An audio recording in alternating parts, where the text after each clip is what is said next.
જય ગણેશ મિત્રો, આજે આપણે બનાવીશું દાળ પકવાન। તેની માટે સૌપ્રથમ આપણે મેદો લઈ લઈશું, સૂજી, અજમો, તેલ, મીઠું અને જીરું લઈ લઈશું। ત્યારબાદ તેને આ રીતે લોટ બાંધીને તેની મોટી મોટી પૂરીઓ વણી લઈશું। ત્યારબાદ તેલમાં તેને તળી લઈશું।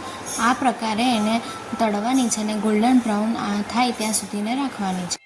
ત્યારબાદ આપણે ખજૂર આંબલીની ચટણી બનાવીશું। મેં આ ખજૂર આંબલીને કલાક સુધીને પલાળી રાખ્યું છે ગરમ પાણીમાં। ત્યારબાદ તેને આવી રીતે ગ્રાઇન્ડ કરી લઈશું, પાણી થોડું એડ કરી દઈશું। ત્યારબાદ તેને ગેસ પર મૂકીને એમાં મરચું, મીઠું, ધાણા જીરું અને ગોળ એડ કરી દઈશું। એને થોડી વાર ઉકળવા દઈશું એટલે ચટણી તૈયાર છે આપણી।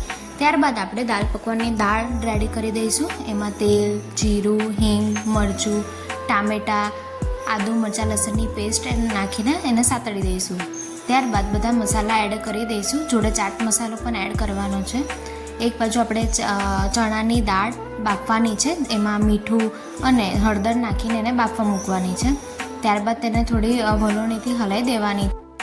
ત્યારબાદ આપણે પાણી એડ કરીશું, કસ્તુરી થોડી મેથી એડ કરી દઈશું અને દાળ થોડી ઉકળવા દઈશું। ત્યારબાદ આપણી દાળ તૈયાર છે અને આ રીતે આપણે દાળ પકવાન તૈયાર કરીશું। હવે એ પાપડને આપણે આવી રીતે થોડો ભાંગી નાખવાનો છે। ત્યારબાદ દાળ આપણે જે ચટણી બનાવી છે, ગ્રીન ચટણી, ડુંગળી, સેવ નાખીને આપણે સર્વ કરીશું અને આપણું તૈયાર છે।